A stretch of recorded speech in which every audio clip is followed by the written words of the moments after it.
নমস্কার বন্ধুরা, বকুলের রান্নাঘরে সকলকে স্বাগত জানাই। আজকে তৈরি করব একদম স্পঞ্জি নরম তুলতুলে অরেঞ্জ ফ্লেভারের কেক। একদম সহজেই বানাবো, দেখে নিন কেমনভাবে বানায়। কেকটি বানানোর জন্য আমার প্রয়োজন একটা কমলা লেবু।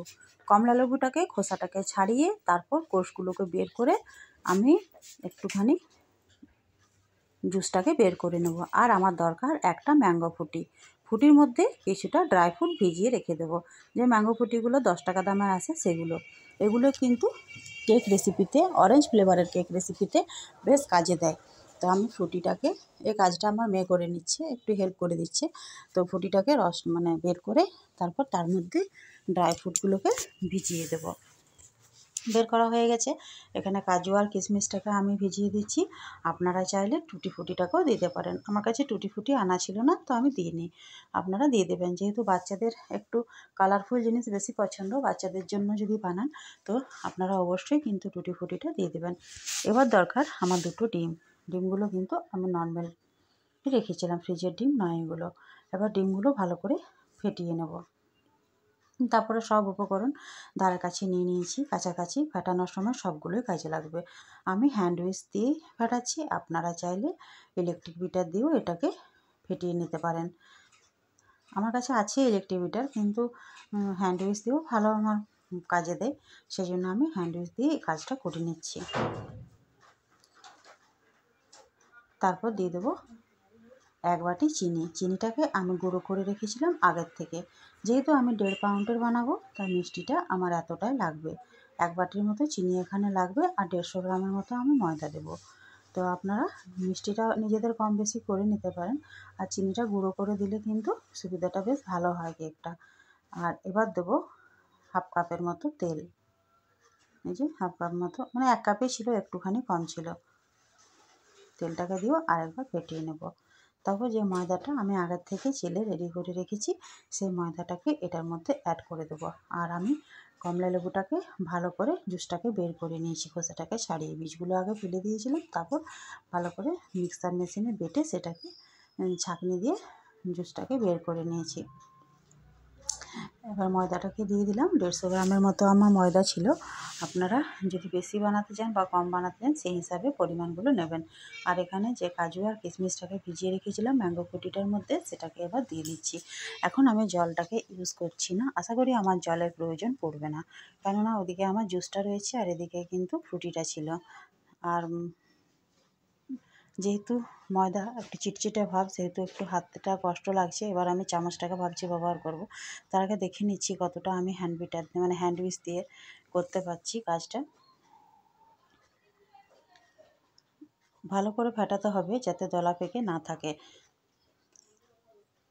এবার দিয়ে দিচ্ছি কমলা লেবুর জুসটা।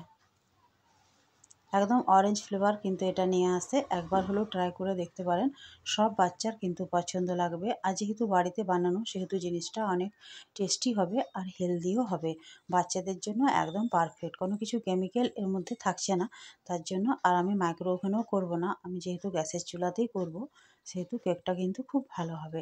একটু ভ্যানিলা এসেন্স দিয়ে দিলাম, যেহেতু ডিম রয়েছে তার জন্য এটা খুব প্রয়োজন। 2 ফোঁটার মতো দিলাম, বেশি দিচ্ছি না, অরেঞ্জ ফ্লেভারটা আছে। তারপর একটুখানি বেকিং সোডা আর বেকিং পাউডার দিয়ে দেবো। যেহেতু 1.5 পাউন্ডের কেক, তার জন্য 1 চামচের 1/2 চামচ দিলাম বেকিং পাউডারটা। এই যে, তারপর দেবো একটুখানি বেকিং সোডা, খাবার সোডা আর কি। আর দেবো একটুখানি অরেঞ্জ ফুড কালার। এটা আবার জমাট হয়ে আছে, একটুখানি ফুটো করে দিলাম।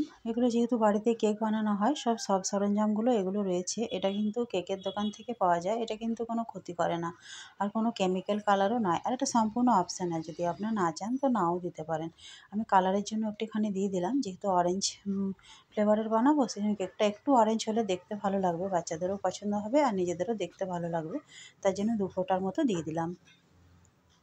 এবার আমি চামচ দিয়েই কাজটা করে নিচ্ছি। হ্যান্ড উইচটা, হাতটা আমার অনেকক্ষণ থেকে আমি ফাটাচ্ছি, সেই জন্য আমি ওটাকে নামিয়ে দিলাম। এই যে এরকম ধরনের ব্যাটারটা হবে। আর একটা 1.5 পাউন্ডের কেকটি আমি আগের থেকে তেল মেখে রেখে দিয়েছিলাম। এবার কেকের ব্যাটারটাকে দিয়ে দিলাম। আর এদিকে একটা আমি কড়াই গরম করতে দিয়ে দিয়েছি, ফ্রি হিট করতে দিয়ে দিয়েছি, যাতে করে কাজটা তাড়াতাড়ি হয়ে যায়। ব্যাটার আমার রেডি হয়ে গেছে কেক টিনের মধ্যে। এবার কড়াইয়ে বসিয়ে দেবো। আগে থেকে প্রিহিট করে রেখে দিয়েছিলাম, কোনো কিছু স্ট্যান্ডও লাগবে না, আমি বালুও দেবো না, আর আমি নুনও দেবো না, সরাসরি কিন্তু কড়াইয়ের মধ্যে বসিয়ে দেবো। তারপর দিয়ে দেবো ঢাকাটা, একটা বড় ঢাকা দিয়ে দেবো সামনে থেকে। প্রায় এটা একটুখানি রান্না হবার পর উপর থেকে আবারও কাজু কিশমিশ দিয়ে দিচ্ছি। প্রায় কিছুক্ষণ পর, মানে 20 মিনিট পর দেখুন অনেকটাই ফুলে উঠেছিল, তা ঢাকার মধ্যে লেগে গেছে কেকটা, কতটা ফুলেছে দেখতে পাচ্ছেন। আর এবার কিন্তু 40 মিনিট পর আমার রান্না হয়ে গেছে, এবার আমি নামিয়ে নেব। তো ঠান্ডা করে আমি আপনাদেরকে দেখাচ্ছি। ঠান্ডা করে সরাসরি বেরিয়ে আসবে, কোনো কিছু অসুবিধা হবে না, আর পুড়েও যায়নি। যেহেতু অনেকটাই ফুলে গেছিলো, উপরটা একটু মাথাটা কাটা কাটা হয়ে গেছে, এই কারণে ঢাকার মধ্যে লেগে গেছিলো। ঢাকাটা আর একটু উঁচু হলে ভালো হতো। তো সম্পূর্ণ জালিদার কেক, একদম অরেঞ্জ কালারের, অরেঞ্জ ফ্লেভারের, বাচ্চাদের জন্য স্পেশাল বা বড়দেরও ভালো লাগবে। অবশ্যই আপনারা এই কেকটি একবার হলেও বাড়িতে ট্রাই করে দেখবেন।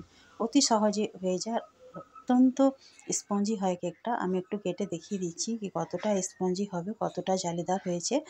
না আপনারা নিজে বাড়িতে বানালে বিশ্বাস করতে পারবেন না, সেরকম ফ্লেভারযুক্ত হয়েছে। তো কত সহজে বাড়িতে অরেঞ্জ কেক বানানো যায় একবার তো দেখে নিলেন।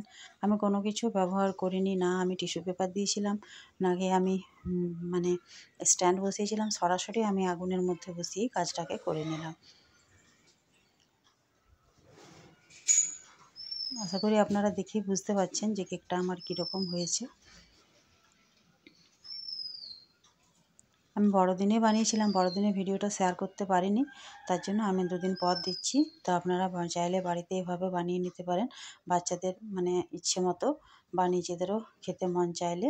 দেখে নিন, আমি একবার কেটে দিচ্ছি কেকটাকে, কতটা স্পঞ্জি হয়েছে নিজের থেকে দেখে নিন।